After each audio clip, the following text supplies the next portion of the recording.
Hey everyone, this is the future Dr. Risha D here with Disciples on Demand, coming to you with this week's ABCs of Discipleship. Now, this is an exciting series, and I really do hope that you're getting plugged in and that you're accessing the videos and you're taking notes and you're gleaning from the nuggets that are being shared, the tips and strategies that are being shared to help you become an effective disciple maker for Christ.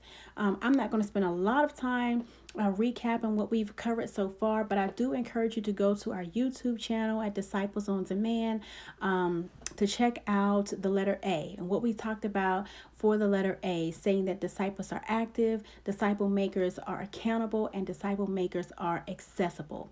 This week we are diving right into the letter B, and we're saying that disciple makers help facilitate breakthrough. That's right. Disciple makers help facilitate breakthrough. What does that mean? Well, I'll tell you this. When I was going through my journey of becoming a born again believer, a new convert, growing in God, there were certain individuals that God assigned to me in that season of my life. And through them, through being plugged in at a local ministry, a good Bible believing, Bible teaching ministry, and through these disciple makers that were assigned to me in that season of my life, I learned how to pray. I learned how to pray effectively. I learned how to fast. I learned the meaning behind fasting and why it's necessary in the life of a believer. I learned what it was like to be processed and to understand, how God processes you, how you go through the process of sanctification, how you go through the process of consecration, and what that really means. And it was only because those individuals were right there with me, helping me understand what was happening in my life. And so it was because of them, because they sowed their seeds of time and prayer and even fasting, I'm sure, on my behalf, I was able to grow and mature as a believer in God. And one of the things that was so crucial to them was that they would always rejoice when I experienced victory. They would always rejoice when I overcame an obstacle. When I stopped cursing like a sailor, oh my God, they rejoiced. When I said, you know what, just out the blue, I just feel the Lord putting a fast on my heart without anybody saying. It wasn't a big announcement at the church. It wasn't a big mandate or anything like that. But because I had gone through the process, they had walked through the process with me. And as I began to feel the unction and the leading of the Lord and on my own, they began to celebrate. And it is the same way when you experience breakthrough. You want other people to have that same feeling of joy and jubilee of victory, right? And that's what it means to help facilitate breakthrough. It means that you are walking with someone. You're sowing your seeds of time and talent. You're sowing your gifts, right? You're sowing everything that God has given you in your arsenal to help this individual grow from A to B, from faith to faith, from glory to glory. And so as you facilitate breakthrough, I wanted to share this scripture with you found in Micah chapter 2, verse 13, which says, "The breaker is come up before them. They have broken up and have passed through the gate and are gone out by it, and their king shall pass before them, and the Lord on ahead of them." And what does that mean? Well, this particular passage is talking about Christ and how he came before us and how he paved the way, how he tore down strongholds, how he tore the veil and really allowed us a pathway to be reconciled back into Christ, back unto the Father.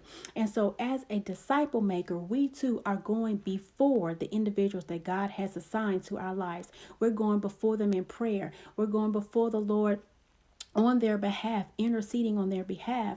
We're going before them in terms of reading and studying the word to be able to pour out and share whatever word that God would have us to share with them in their time of need.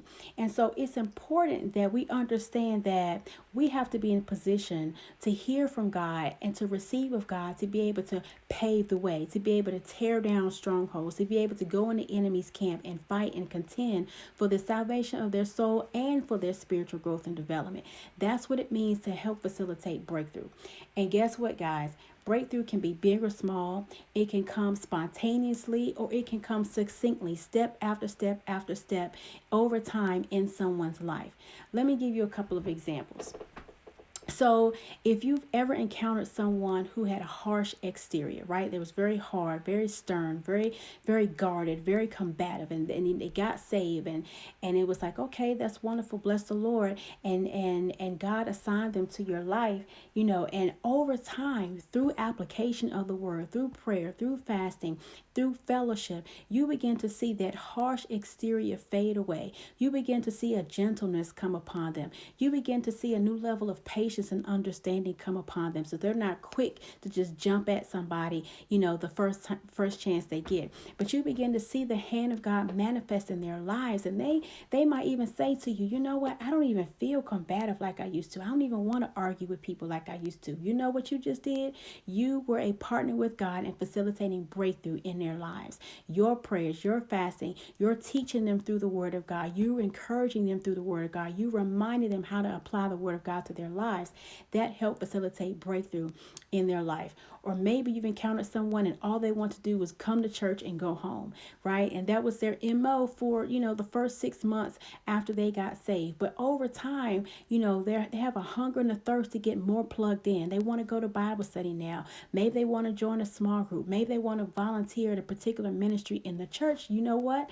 That is breakthrough. You just took that person from being cast off, to the side, being alone and aloof, to being more concerned with fellowship and wanting to engage with their brothers and sisters in Christ. You've helped to plant a seed, or maybe you've watered a seed, and now they understand the necessity of linking up with like-minded believers in Christ, and they want to be around others in the body of Christ. They want to come to church on more occasions than just Sunday. You've helped facilitate breakthrough in their lives. And so it doesn't matter what situation or what circumstance or what character flaw they may be dealing with, but as you walk with them, as you fellowship with them, as you teach them through the word of God, and as you lead by example, they will experience breakthrough. And it will be a time of great rejoicing. It will be a great time of celebration, because God used you to help them grow from one point to another.